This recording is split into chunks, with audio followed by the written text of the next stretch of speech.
Why we fear death and how Buddha ended it. If you've ever observed your own mind as you fall asleep, you'll notice that you begin to lose your sense of the body and an image will appear of a place or a thing. You go for it. You actually go into the image. That's the process of what they call becoming and birth. The appearance of the image of the place is the becoming. Going into it is the birth. The same thing happens as you die. The big difference, of course, being that you're going to be pushed out of the body. You can't stay here anymore. When you're sleeping, you voluntarily lose your sense of the body. No problem, because you have a strong sense you'll be coming back. But at death, you know you won't be coming back. That's why there's a lot of fear. The Buddha said there are 4 reasons why we fear death. We don't want to lose the body. We don't want to lose our human sensual pleasures. We realize that we've done unskillful and cruel things in life, and we're afraid of some sort punishment after death. And we haven't seen the true Dhamma. In other words, we haven't realized that there is a deathless element to the mind that will not be affected by the death of the body. Of those 4 fears, one of them can be alleviated by the practice of generosity and virtue. That's the fear that you'll be punished for cruel behavior. People who've come back from near-death experiences often say that the things they regret most, when they look back on their lives thinking that they're about to die, are the opportunities where they could have helped someone else, been kind to someone else, but they didn't. So, be generous with others and have some restraint in your behavior. No killing, no stealing, no illicit sex, no lying, no taking of intoxicants, no divisive speech, no ill will. Then, as you look back on your life, you realize there's nothing for which you have to reproach yourself or anything you have to be afraid of that you're going to be punished for. That's one fear that can be alleviated by generosity and virtue. The other fears, though, have to be dealt with by meditation. Meditation is the only activity that can get you past them. Our attachment to sensuality is such that if we don't have a higher pleasure, we're going to go back to it. As the Buddha said, even if you see the drawbacks of sensuality, your fascination with thinking about sensual pleasures, sensual plans, how much you're going to enjoy this, how much you're going to enjoy that, your thoughts of how much you enjoyed the pleasure after you've had it.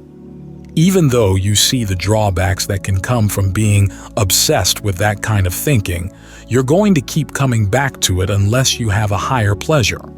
This is why we try to get a sense of well-being, the pleasure and rapture that come as you get the mind into right concentration. You begin to realize that sensual pleasures and your fascination with sensual thoughts really aren't that satisfying. It's like eating a lot of potato chips. The more you eat, the hungrier you get, and you never really get satisfied. This is one of the reasons why we work on adjusting the breath, taking the sense of well-being that comes from the breathing and spreading it around the body so that we can have an alternative pleasure. This pleasure that we have in the meditation is called the pleasure of form. It's not a sensual pleasure. It's the pleasure of being able to inhabit your body with a sense of well-being. It can help alleviate your fear of missing out on human sensual pleasures. But then there's attachment to the body itself. Here again, meditation helps, starting with the contemplation of the parts of the body, taking it apart and saying, okay, which part of the body really is you? Are you the brain? Are you the heart? Are you the lungs? Are you the eyes? There will be part of the mind says yes, but when you think about it, really, it's not the case. If you look at the individual parts and could take them out, there'd be nothing there that you'd want to identify with. So why are we so attached? It's because we fear that without the body, there'd be no consciousness. Here again, meditation could help. If you can get the mind really still to the point where the breath stops, you begin to notice that the sense of the boundary of the body begins to dissolve away. You think of the space filling the body blending with the space all around you. You can get comfortable with that perception, not having to have a perception of body at all. It can give you an inkling that it is possible for the mind to survive without the body. It's not proof, but at least you get more comfortable with the idea of not having to depend on the body and of being able to let the sense of the body dissolve away. With that last fear, realizing that you haven't seen the true Dhamma, you overcome that through your first taste of awakening, where you realize there is a deathless. It can be touched with the mind, and it can be touched through our efforts. Our efforts don't cause it, of course, because if our efforts caused it, then it wouldn't be deathless. But they can take us there, like the road to a mountain. The road doesn't cause the mountain, but following the road gets you to the mountain. When you've seen the mountain, then you realize, okay, you don't have to live in the marshes and bogs anymore. You look back at the body and realize it's not you. Your awareness doesn't have to depend on it. You've got proof of that now because your awareness of the deathless was totally independent of the six senses. That's the point where you can overcome your fear of death. But even prior to that point, meditation gives you a lot of skills you're going to need as death comes. Things will appear to the mind as you realize, I can't stay here anymore in the body. It's pushing you out. And the mind's response is to think of various places to go. I was electrocuted one time, years back. I thought I was going to die. My sense of the time that I was being electrocuted was about 5 minutes, but people who saw it said it was just a split second. That made me realize that my mind sped up as I realized, where am I going to go now? In desperation, the mind looks for all opportunities. But if you have your wits about you, you say, wait a minute, I've dealt with this kind of thing before. When things come to the mind and you don't want to go there, it's like when you're meditating. A distracting thought comes up and you learn how not to go for it. This puts you more and more in control. The mindfulness that keeps reminding you, I have choices. That's going to help you an awful lot at that point. And where have you learned that? You learn that through the meditation. You learn how to turn off thoughts, breathe through them, let them disintegrate, not let them take over. You don't go into every thought that comes your way. The question sometimes arises, do we have free will? The more you train the mind, the more freedom you have. Some people have more freedom than others because they've trained the mind. So here's your opportunity. If you don't think you have any choices now, you won't have any choices then. You'll go for the first thing that comes, whatever your kamma turns up. That could be kamma in this lifetime, kamma in some previous lifetime. You never really know. But if you realize you have choices, you can stay with that sense of just awareness. Pains will come because you can't stay in the body, but you'll hold on to that awareness. Just the awareness in and of itself. At the very least, you can choose good places to go. Choose a place that offers the opportunity to practice. It's a strange thing about some of these worlds that appear in the mind. You can have just a bare glimpse of them, but you know in a flash an awful lot about their potentials. Those images convey an awful lot of information. That's the information you're looking for. Is it a place to continue the practice? Go for that. Don't try to hold on to the body. If you do, you'll be hovering around the body afterwards. Ajahn Phuong sometimes would go out for a little walk in the evening at Wat Makut, where he taught in Bangkok. It was one of the major cremation monasteries in the city. Especially on Saturday evenings, there wouldn't be many people to come and see him. Most of the people who wanted to see him had come during the day, so he would go out and walk around the monastery in the evening to stretch his legs. One evening he came back from his walk and said, "You know, the number of people who die and still hang around their bodies is really high." You wonder what he saw. Why is it that people are really attached to their bodies? They can't think of leaving the body. They identify so strongly with the body. This is why the contemplation of the body is a good exercise. At the very least, you won't be hanging around a miserable place like that, hanging around the corpse. It's no place to be. That's what this body's going to become. It's going to become a corpse someday. So learn how not to hang around it now, not to be attached to it now. Use it, especially focusing on the breath, as a means for getting past your attachment to sensuality, but then also learn to get beyond being attached to the body. You can develop a sense of space around the body, through the body, and that helps you with the perception that you don't really need this physical body in order to be aware. You feel more comfortable not latched on to the body. It's in this way that you prepare yourself. It's what the Ajahns are fond of saying. When we practice meditation, we're practicing how to die well. The skills we'll need at that point, the skills of being mindful, learning how not to go for distractions, learning how to stay firm in our intention and not be afraid. Those are skills that serve us well as we're living and will serve us well as we're about to die.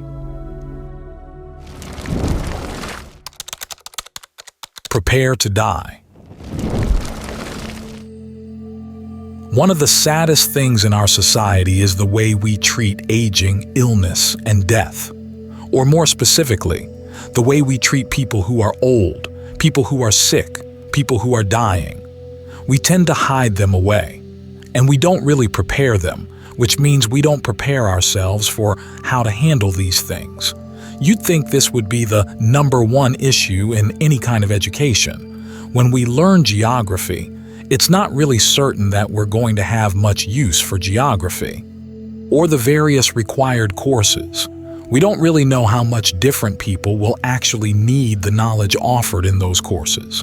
But we do know that everyone is going to face the problems of aging, illness, and death, along with separation from the people they love.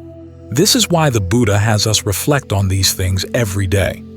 I'm subject to aging, subject to illness, subject to death, subject to being separated from all that is dear and appealing to me. And not only me, everybody, no matter where, lay or ordained, man, woman, or child, we're all subject to these things. So how do we prepare? Part of the preparation is in that 5th contemplation. I'm the owner of my actions, heir to my actions. We really can make a difference through the way we act as to how we're going to experience aging, illness, and death. What skills can we bring those processes as they occur? Probably one of the reasons we don't like to think about these topics is that most people don't think they can prepare. They think that if you're going to die, you're going to die. It's beyond your control. If you're sick, well, you can get medicine, and if the medicine works, you're fine. But what if the medicine doesn't work? They don't prepare. But from the Buddha's point of view, there's a lot you can do to prepare. You can get your mind into really good shape. You can develop qualities of mindfulness, alertness, concentration, discernment. These things really will hold you in good stead. A lot of the techniques we're practicing as we meditate will come in useful as we get sick, and especially useful at death. Even this technique of focusing the mind on one thing and learning how to let go of everything else, that's going to be a really skill as the time of death approaches. But you can't depend just on skills like that. You have to look at the way you live your life leading up to those events, because the way you live has a lot to do with the way you're going to die, a lot to do with the way you're going to age, a lot to do with the way you approach illness. There's one sutta where the Buddha talks about 4 reasons why people fear death, and they're all things you can do something about. There are also other possible fears mentioned here and there in the texts. One is just being worried about other people. There's a sutta where a man is really sick and his wife comes to him and says, "You know, the Buddha says the worst thing you can do when you're dying is to be worried. So don't worry about me. Don't worry about the children. I can take care of myself. I have enough skills to support myself, and my practice in the Dharma is solid enough that I'm not going to waver. You don't have to worry about me." So when you know somebody who's dying or someone who's ill, that's one thing you should do to reassure them. There's nothing that they have to worry about in this world, so they can really focus their attention on what they're doing, how they're going to go through the process of death and coming out to rebirth on the other side. The 4 fears the Buddha mentioned in that one sutta have to do with 2 kinds of attachments and 2 kinds of uncertainty. The attachments are attachment to the body and attachment to sensual pleasures. This is why renunciation is such an important part of the practice. If you're attached to your body, attached to sensual pleasures, you can't think of any well-being that can come without those things. The prospect of death is really scary because you know that at death you have to leave this body. And our culture is such that we really foster attachment to the body. There are a lot of companies that make a lot of money because we're attached to our bodies and they encourage this. But if you don't want to be afraid of death, the first thing you've got to look at is this attachment to your body. Why are you attached to this lump of all these things in here? Probably it's because it's all you know as a source for happiness. So one way around that is to find other sources of happiness, like learning to be concentrated, learning to develop the ease and well-being that come when the mind is centered. I once heard someone say that you shouldn't focus on the breath as your meditation topic, because after all, at death, you're going to leave the breath, and then where will you be? Well, we focus on the breath not to get the breath. It's because the breath leads us into the mind. It's the closest physical process there is to the mind. As you focus more and more on the breath, and the breath gets more and more still, a state of awareness just in and of itself becomes more and more clear. When that's solid enough, then you can switch your focus there. You realize that there's a sense of intense well-being that can come when the mind is really focused, settled in. Then you can look at the body and see, what is there in the body that's really worth getting attached to? This is why we have the contemplation of the 32 parts. Just go down the list. Which one of those parts would you really like to claim as you or yours if you were to take it out and put it on the floor? And look at what happens in ordinary, everyday life. You clip off your nails and you don't want to keep the nail clippings. Hair falls out and you want to sweep it away. Ajahn Fuang used to complain about me when I cleaned his hut. He said, "You leave hairs all over the place." So I had to go back and clean it again. Of course that didn't help, because I left more hairs. But it was a good contemplation. I told him one time, "I can't help it. I was born this way." He said, "No, there was some previous lifetime when you wanted to be hairy. Now you've got it." These are the drawbacks that come with getting even the body you think you want. If any part of the body falls off, as when a tooth falls out, you have to get rid of it. Skin scruffs off and you have to get rid of that. All of the things that come out of the body, you've got to get rid of them really fast. So what is that you really want to hold on to? What is there that's so magical and wonderful about it? This contemplation is not to make you feel bad about your body image.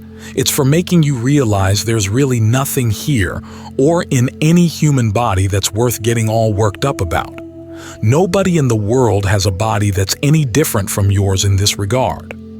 So it's good to contemplate this, to see exactly where the attachment is here, why it's there, and what you can do to gain a sense that you could really be okay without the body. After all, there are states of concentration that don't have to depend on the body at all. They're states of awareness, but that's number 4 on the list. Let's save that for a minute. Number 2 on the list is attachment to sensual pleasures. As I said earlier, this is why we practice renunciation, to get the mind used to not having any sensual pleasures to pick up on at any old time. It's so easy nowadays. You get bored. You can find a movie, get a video, listen to music, and the entertainment world is all over the place. There's good food. You look into magazines not only for general housewares, but there's also the Dhamma Crap catalog with all these wonderful things you can buy to enhance your meditation experience. It's all things, things, things. So it's good to have a practice that cuts those things off. Ajahn Suwa once commented that when you practice the 8 precepts, say on the full moon days, the new moon days, or half moon days, on the weekends, whenever's convenient, you're really learning how to practice restraining the senses. You don't eat in the afternoon. That cuts off the mouth. You don't watch shows. That cuts off the eyes. You don't listen to music. That cuts off the ears. You don't wear cosmetics and perfumes. That off the nose. You don't lie on comfortable beds. That cuts off the body. In other words, you place restraints on these things, the types of pleasure you're going to typically look for, which forces you to look into the skills in the mind that enable you to have a sense of ease and well-being without these things. A lot of people look at all the rules that the monks live by and say, "Oh my gosh, all these restrictions, don't you go crazy?" I say, well, no. You find that you actually have other resources inside for developing skillful ways of finding pleasure. This is important. Restraint is an essential part of the practice. It's like putting up a dam across the river. You don't know how strong the river is until you put a dam across it. And what are you going to do with all that water? Well, you find other uses for it. You can irrigate crops. You can find ways of using those dammed up energies so that they don't just keep flowing away to no purpose at all. So it's an important practice that you not be so attached to sensual pleasures, that you've got alternative ways of finding happiness inside. It's a useful skill to have now, and it's especially useful when you face the prospect of having to abandon your sensual pleasures totally. So those are the two kinds of attachments that make us fear death. This is how the Buddha helps us pry ourselves loose from those attachments. As for the forms of doubt and uncertainty, one is the sense of insecurity that comes when you know you've done some wrong things, and there's the possibility after death that you're going to be punished for them. It's not necessarily the case that there's somebody up there keeping records and they're going to catch you and say, "Hey, look, you did this wrong, you did that wrong, and we've got these laws and we're going to carry you off and punish you." It's simply a fact of action. You do something unskillful and it's going to come back in an unpleasant way. For a lot of us, we don't know this for sure, but there's always the possibility. You can start thinking about things that you did in the past where you harmed other people, and there's always that uncertainty. I've noticed that when people hear the teaching on karma for the first time, that's the first thing they think about. Oh my gosh, I've got all these horrible I did in the past. You mean I can't get away with them? Immediately dislike of the teaching. The way we can get around that, of course, is to make sure that we don't harm others. If there are people we've harmed in the past, the Buddha says, develop thoughts of goodwill for them. Keep them in mind. Keep that attitude in mind so that you won't want to harm other people. Because that's the next step, of course, to develop thoughts of goodwill for everybody.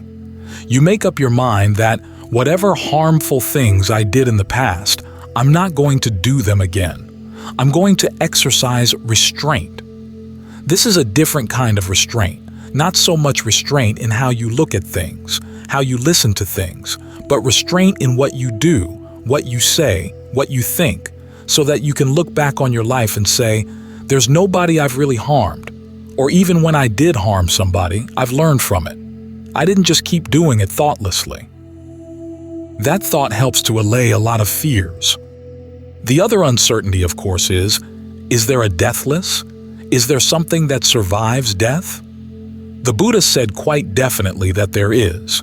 We have an awareness that's not harmed by death, that doesn't stop functioning at death. The more you develop that sense of this awareness inside, the stronger the position you're going to be in, and particularly when you reach the level where you've reached something beyond time, beyond space, you realize that the process of death is something that happens in time and space, but there's also an awareness that's not in time and space. Death can't touch that. When you've reached that point in your practice, then you have no doubts, as the Buddha said, about the true Dhamma. You've got your own inner evidence that the Buddha knew what he was talking about. When you train your mind in virtue, concentration, and discernment, those qualities can lead to release. They don't cause that dimension to exist. An image in one of the texts is that the path is like a road to a mountain. The road doesn't cause the mountain. The fact that we're following the road doesn't cause the mountain to exist, but the fact that we follow the road does let us get there. In the same way, this path of practice we have doesn't cause the unconditioned because, by definition, nothing could cause the unconditioned. But the path does lead us to the edge, to the point where, as the phrase says, we can touch out with the body, i.e., we touch it with our total awareness. When you've seen that, when you've known that for yourself, that ends your fear of what will happen after death. So on the one hand, we exercise restraint, cut off all the unskillful things we do in search of sights, sounds, smells, tastes, and tactile sensations, all the unskillful things we tend to do when we're thoughtless of other people. We exercise restraint whenever we find ourselves attached to the body. We remind ourselves, what is really there? We like to think of ourselves as attractive, but as the Buddha says, the more you're concerned about your attractiveness, the more you find yourself tied down. The more you find other things attractive, the more you're tied down to them. So in the process of overcoming our fear of death, we also find we can liberate ourselves from all the restrictions we tend to place on the body and the mind, particularly the restrictions we place on the mind. So here's the paradox. The more you exercise restraint, the more unrestrictive the mind becomes. And that ultimately is what the teaching is all about. Freedom, freedom, freedom. Freedom from defilement, freedom from the influence of the khandhas. The mind is free from every form of restriction, every form of limitation placed on it by space and time, free from fear, free from attachment. This is why the Buddha said that when you contemplate death, it doesn't just lead to more depression, it doesn't make you morose. You contemplate death in the correct way, and it leads to the deathless. In other words, you realize that there are certain things you've got to do, you've got to prepare for. And as you develop those skills of the mind, you really do touch a dimension there that doesn't die. This is why contemplation of death is not a depressing or discouraging thought. It's the basis for heedfulness, and heedfulness is the basis for skillfulness. Skillfulness is the basis for release.